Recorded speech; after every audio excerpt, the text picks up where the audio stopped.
ఒక 24 సంవత్సరాల వయసుగల కుర్రవాడు విమానం కిటికీ పక్కన కూర్చుని ఇల్లు కదులుతున్నాయి నాన్నాని అరిచాడు.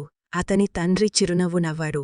పక్కనే కూర్చున్న ఒక జంట అది చూసి ఆ కుర్రాడిపై జాలిపడ్డారు.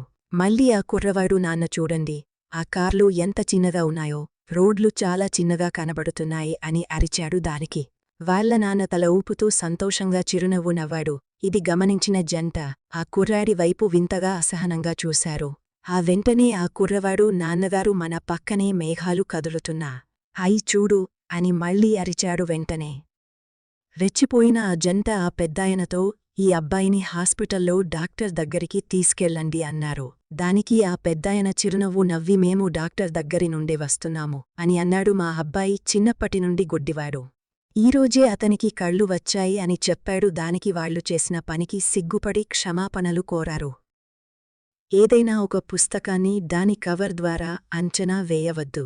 ఇతరులతో దయతో ప్రవర్తించండి. ఇది నేను చేసిన మొదటి వీడియో. మీకు నచ్చితే ఒక లైక్ కొట్టి సబ్స్క్రైబ్ చేసుకోండి. మరిన్ని వీడియోలు చేయడానికి ఉత్సాహకరంగా ఉంటుంది. థాంక్యూ.